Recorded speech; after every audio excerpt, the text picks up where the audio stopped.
Hi, my name is Elijah Avila. I'm part of the EMT 169 class. This is going to be my patient assessment medical.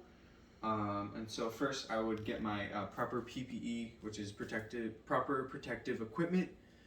I would probably get a mask, gloves, and eye protective wear. And I'm going to ask my proctor, is my scene safe? Yes.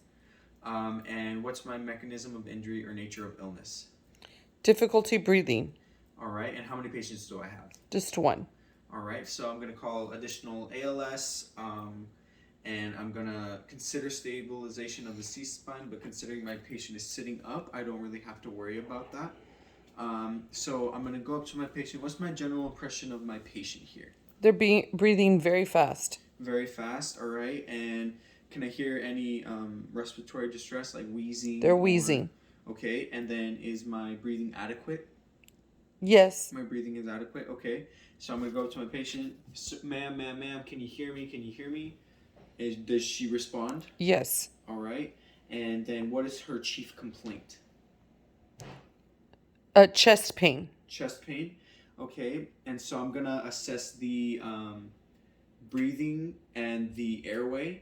Is there any obstruction in my airway? No obstructions. Okay. And then what's my the rate, rhythm, and quality of my breathing? The rate is 30 rhythm fast. Okay. And then you said the quality was adequate. Adequate. Okay. And then so rate with quality. Okay. And so the circulatory system. Do I see any major bleeding? None at all. Okay. And then how's the skin color? The skin is normal. Warm and dry. Yes. Warm and dry. Okay. And then what's my rate, rhythm, quality for my circulatory system? 60 rhythm, normal, and is good quality. Good quality, all right. So I'm gonna transport this patient at maybe a medium kind of transport. She's just having chest pain. So I'm gonna load her into the ambulance and we're just gonna go on the scene, and then I'm gonna go to my history taking. And so I'm gonna ask her, so, ma'am, when did this start? What were you doing before the pain started? Oh, I was just sitting on my couch. Okay. Watching TV. Does anything make it worse or better? When I take deep breaths, it makes it feel worse. Okay. And then does it just stay in your chest or does it go anywhere else? No, I have a sharp pain and it doesn't go anywhere else. Okay. And then could you rate it for me on a scale of 1 to 10? It's like a 7. 7, okay. And then about how long ago did this happen? Like the pain start? Started about 1 hour ago. An hour ago, okay. And then just a few more questions. Do you have any allergies to anything? No.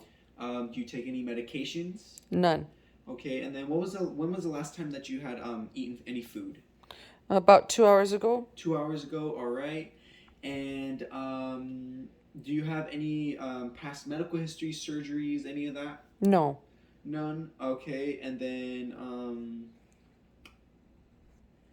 so I would... Oh, and then I'm going to take her blood pressure, and then what's my blood pressure, proctor? 122/68. Okay, blood pressure is about normal. And then what is my pulse rate? 60. And then my respiratory rate? 30. 30, all right. And I didn't take any intervention, or what I would probably do to take an intervention is apply a non-rebreather mask to try to ease the pain in the chest, because I'm just thinking that she might be having like an asthma attack, and because of the wheezing and the sharp chest pain, and she can't really breathe, so I would just be guessing she'd have an asthma attack. So I'm going to put the non-rebreather mask at about maybe 15 liters. And then I would give my oral report to the additional ALS units. So I would just give them a story about what happened. So I'd say I have a woman here who's complaining of chest pain. She can't really catch her breath, and her blood pressure is 122/68. She has a respiratory rate of 30 and a pulse rate of 60. She rates it on a scale of out of 10, a 7 out of 10. And what I did to kind of ease the pain is that I put a non-rebreather mask at 15 liters of oxygen, like 100% oxygen, and it seems to have done the trick. It seems to have like brought her difficulty breathing down and the pain down just a little bit. So that's my medical patient assessment.